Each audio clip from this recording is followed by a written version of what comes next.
Introduction to Esther. The book of Esther tells a dramatic story of intrigue, danger, and deliverance. A beautiful Jewish girl named Esther becomes queen of Persia and later risks her life on behalf of her people. Esther is the only one of 2 books in the Bible named for women. The other is the book of Ruth.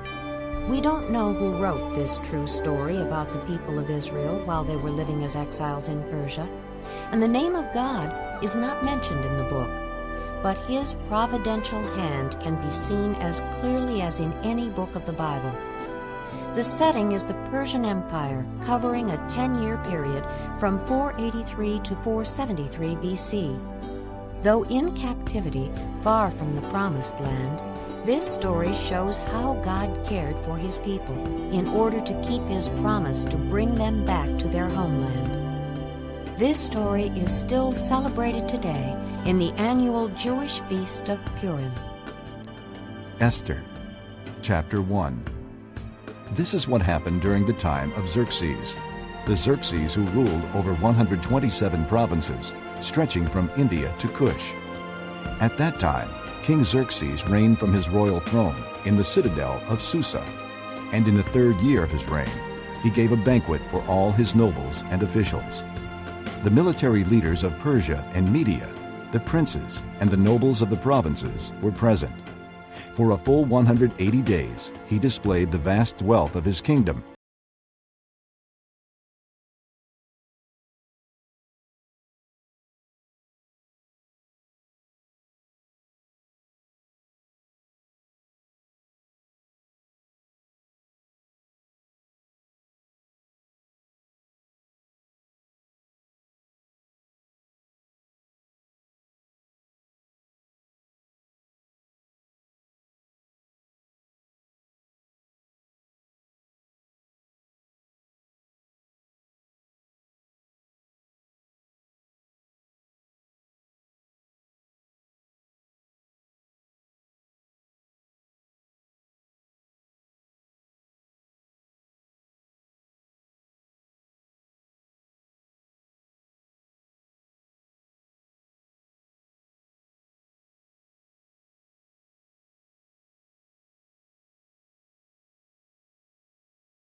people in its own language, proclaiming in each people's tongue that every man should be ruler over his own household.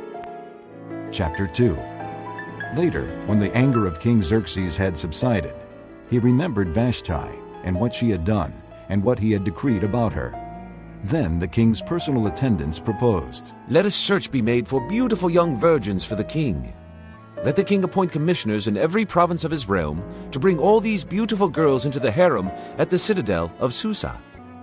Let them be placed under the care of Haggai, the king's eunuch, who is in charge of the women, and let beauty treatments be given to them.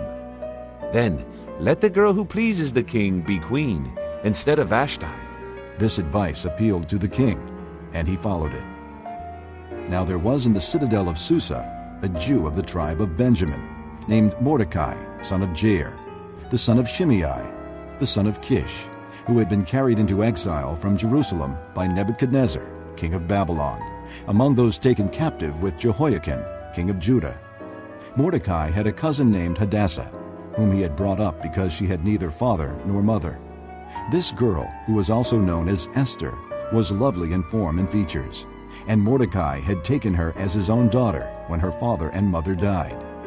When the king's order and edict had been proclaimed, many girls were brought to the citadel of Susa and put under the care of Haggai.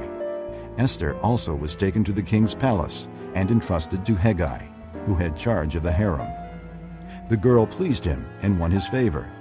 Immediately, he provided her with her beauty treatments and special food. He assigned to her 7 maids selected from the king's palace and moved her and her maids into the best place in the harem. Esther had not revealed her nationality and family background because Mordecai had forbidden her to do so. Every day he walked back and forth near the courtyard of the harem to find out how Esther was and what was happening to her. Before a girl's turn came to go into King Xerxes, she had to complete 12 months of beauty treatments prescribed for the women, 6 months with oil of myrrh, and 6 with perfumes and cosmetics. And this is how she would go to the king. Anything she wanted was given her to take with her from the harem to the king's palace. In the evening she would go there, and in the morning return to another part of the harem to the care of Sheashgaz, the king's eunuch, who was in charge of the concubines. She would not return to the king unless he was pleased with her and summoned her by name. When the turn came for Esther, the girl Mordecai had adopted, the daughter of his uncle Abihail, to go to the king, she asked for nothing other than what Haggai, the king's eunuch who was in charge of the harem, suggested. And Esther won the favor of everyone who saw her.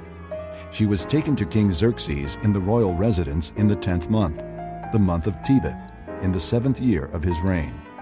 Now the king was attracted to Esther more than to any of the other women, and she won his favor and approval more than any of the other virgins. So he set a royal crown on her head and made her queen instead of Vashti. And the king gave a great banquet, Esther's banquet, for all his nobles and officials. He proclaimed a holiday throughout the provinces and distributed gifts with royal liberality. When the virgins were assembled a second time, Mordecai was sitting at the king's gate. But Esther had kept secret her family background and nationality, just as Mordecai had told her to do, for she continued to follow Mordecai's instructions as she had done when he was bringing her up. During the time Mordecai was sitting at the king's gate, Bigthana and Teresh, 2 of the king's officers who guarded the doorway, became angry and conspired to assassinate King Xerxes. But Mordecai found out about the plot and told Queen Esther, who in turn reported it to the king, giving credit to Mordecai. And when the report was investigated and found to be true, the 2 officials were hanged on a gallows. All this was recorded in the book of the Annals in the presence of the king. Chapter 3. After these events, King Xerxes honored Haman, son of Hammedatha, the Agagite, elevating him and giving him a seat of honor higher than that of all the other nobles. All the royal officials at the king's gate knelt down and paid honor to Haman, for the king had commanded this concerning him. But Mordecai would not kneel down or pay him honor. Then the royal officials at the king's gate asked Mordecai, "Why do you disobey the king's command?" Day after day they spoke to him, but he refused to comply. Therefore they told Haman about it to see whether Mordecai's behavior would be tolerated, for he had told them he was a Jew. When Haman saw that Mordecai would not kneel down or pay him honor, he was enraged. Yet having learned who Mordecai's people were, he scorned the idea of killing only Mordecai.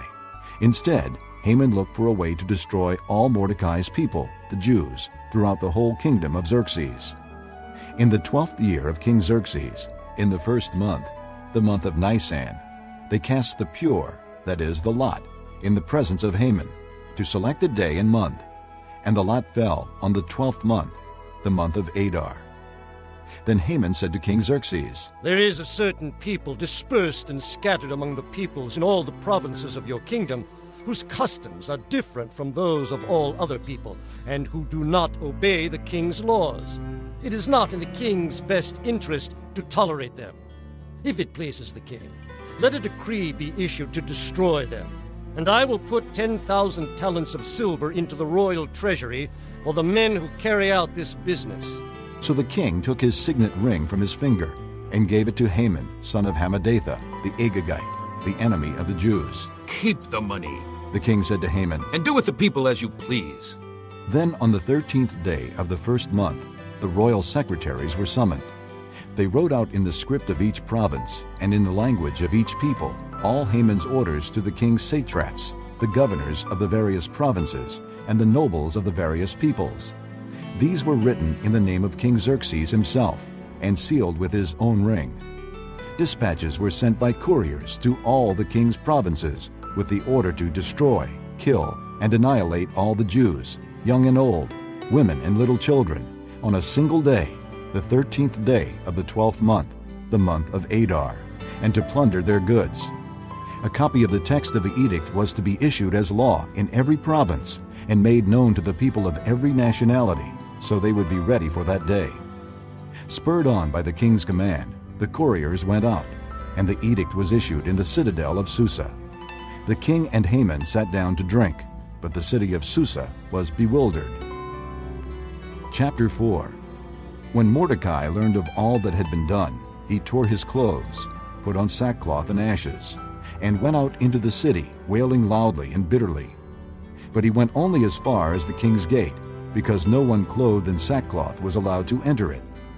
In every province to which the edict and order of the king came, there was great mourning among the Jews, with fasting, weeping, and wailing. Many lay in sackcloth and ashes. When Esther's maids and eunuchs came and told her about Mordecai, she was in great distress. She sent clothes for him to put on instead of his sackcloth, but he would not accept them. Then Esther summoned Hathach, one of the king's eunuchs assigned to attend her, and ordered him to find out what was troubling Mordecai and why. So Hathach went out to Mordecai in the open square of the city, in front of the king's gate. Mordecai told him everything that had happened to him, including the exact amount of money Haman had promised to pay into the royal treasury for the destruction of the Jews. He also gave him a copy of the text of the edict for their annihilation, which had been published in Susa, to show to Esther and explain it to her, and he told him to urge her to go into the king's presence to beg for mercy and plead with him for her people. Hathach went back and reported to Esther what Mordecai had said. Then she instructed him to say to Mordecai, All the king's officials and the people of the royal provinces know that for any man or woman who approaches the king in the inner court without being summoned, the king has but one law, that he be put to death. The only exception to this is for the king to extend the gold scepter to him and spare his life. But 30 days have passed since I was called to go to the king. When Esther's words were reported to Mordecai, he sent back this answer. Do not think that because you are in the king's house, you alone of all the Jews will escape. For if you remain silent at this time, relief and deliverance for the Jews will arise from another place, but you and your father's family will perish. And who knows but that you have come to royal position for such a time as this? Then Esther sent this reply to Mordecai. Go, gather together all the Jews who are in Susa, and fast for me. Do not eat or drink for 3 days, night or day. I and my maids will fast as you do. When this is done, I will go to the king, even though it is against the law. And if I perish, I perish. So Mordecai went away, and carried out all of Esther's instructions. Chapter 5. On the third day, Esther put on her royal robes and stood in the inner court of the palace, in front of the king's hall. The king was sitting on his royal throne in the hall, facing the entrance. When he saw Queen Esther standing in the court, he was pleased with her and held out to her the gold scepter that was in his hand. So Esther approached and touched the tip of the scepter. Then the king asked, "What is it, Queen Esther? What is your request? Even up to half the kingdom it will be given you." If it pleases the king, replied Esther, let the king, together with Haman, come today to a banquet I have prepared for him. "Bring Haman at once," the king said, "so that we may do what Esther asks." So the king and Haman went to the banquet Esther had prepared. As they were drinking wine, the king again asked Esther, "Now, what is your petition? It will be given you. And what is your request? Even up to half the kingdom. It will be granted." Esther replied, My petition and my request is this. If the king regards me with favor, and if it pleases the king to grant my petition and fulfill my request, let the king and Haman come tomorrow to the banquet I will prepare for them. Then I will answer the king's question. Haman went out that day happy and in high spirits. But when he saw Mordecai at the king's gate and observed that he neither rose nor showed fear in his presence, he was filled with rage against Mordecai. Nevertheless, Haman restrained himself and went home. Calling together his friends and Zeresh his wife, Haman boasted to them about his vast wealth, his many sons, and all the ways the king had honored him and how he had elevated him above the other nobles and officials. And that's not all, Haman added. I'm the only person Queen Esther invited to accompany the king to the banquet she gave, and she has invited me along with the king tomorrow. But all this gives me no satisfaction, as long as I see that Jew Mordecai sitting at the king's gate. His wife Zeresh and all his friends said to him, Have a gallows built, 75 feet high, and ask the king in the morning to have Mordecai hanged on it. Then go with the king to the dinner and be happy. This suggestion delighted Haman, and he had the gallows built. Chapter 6. That night the king could not sleep, so he ordered the book of the Chronicles, the record of his reign, to be brought in and read to him.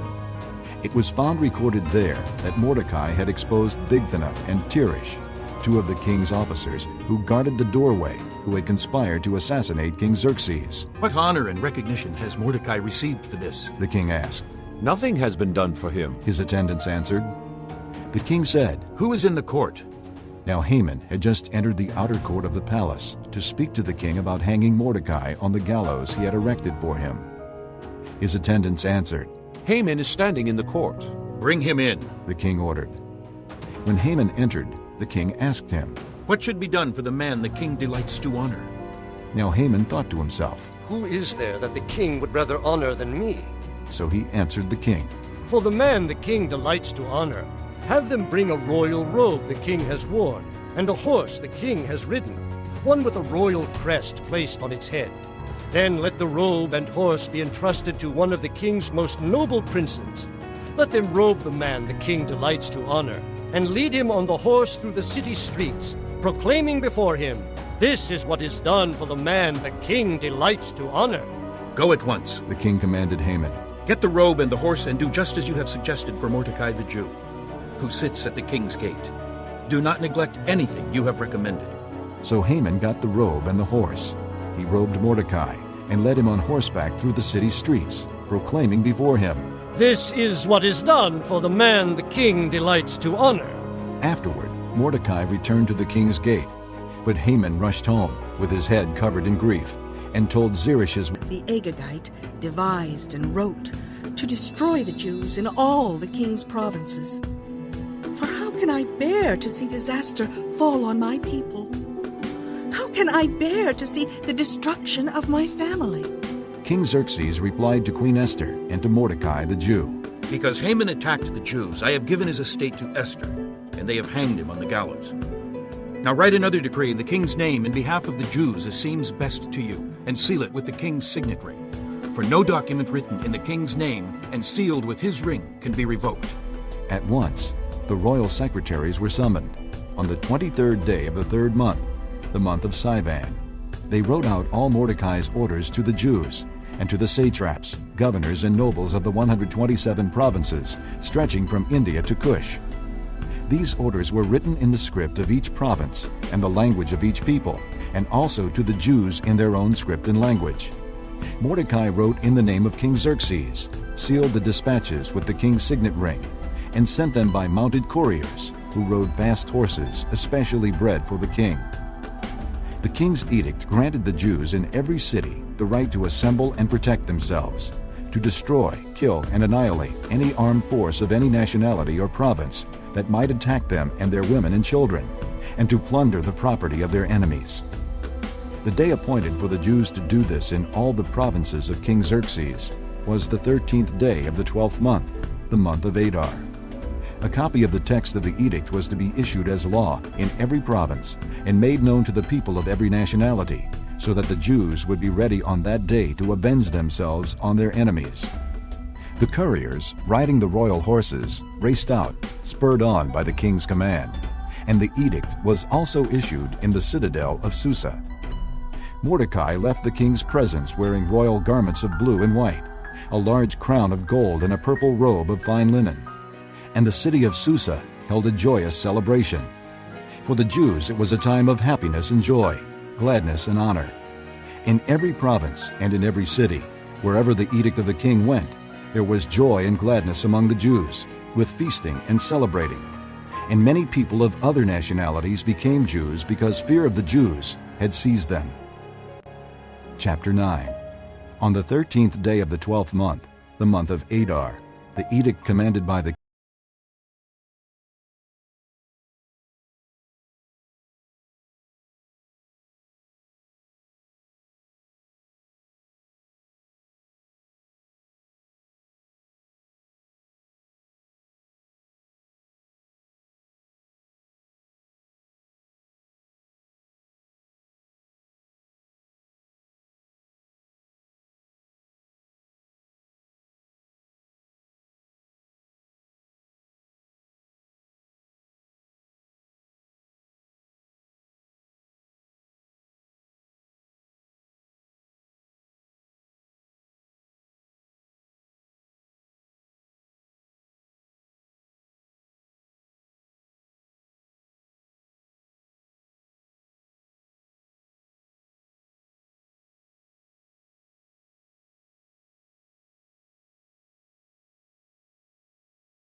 plunder.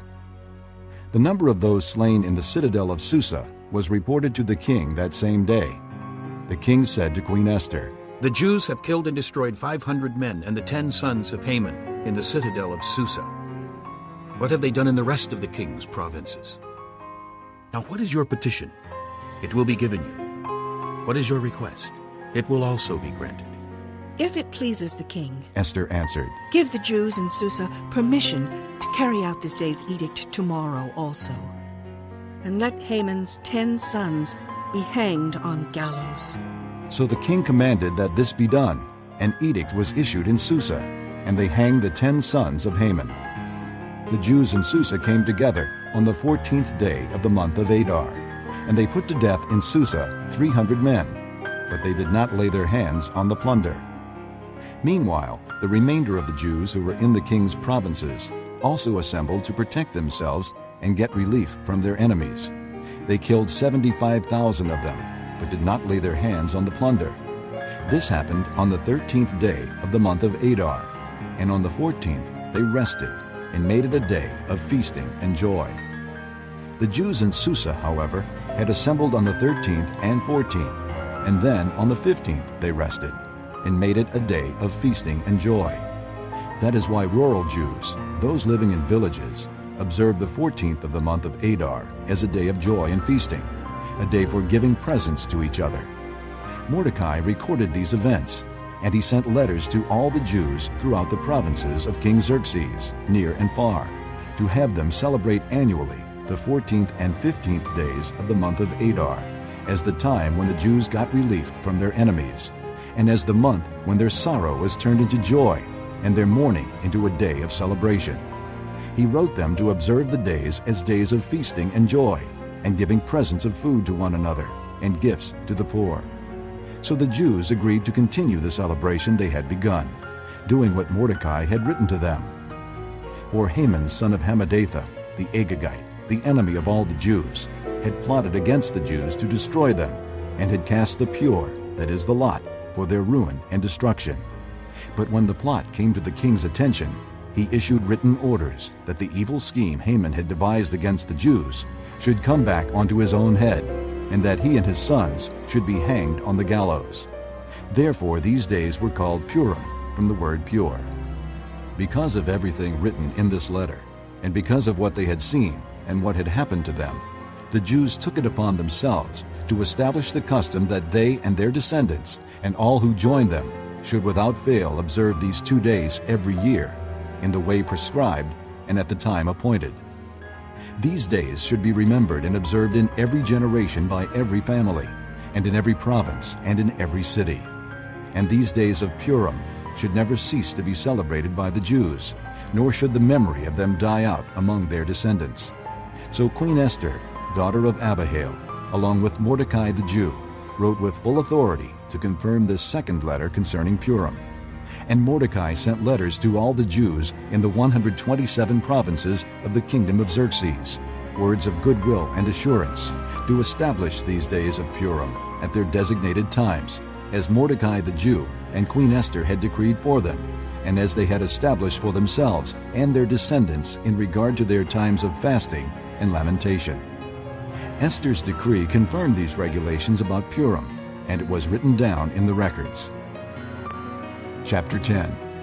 King Xerxes imposed tribute throughout the empire, to its distant shores, and all his acts of power and might, together with a full account of the greatness of Mordecai, to which the king had raised him.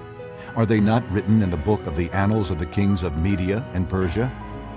Mordecai the Jew was second in rank to King Xerxes, preeminent among the Jews, and held in high esteem by his many fellow Jews, because he worked for the good of his people and spoke up for the welfare of all the Jews.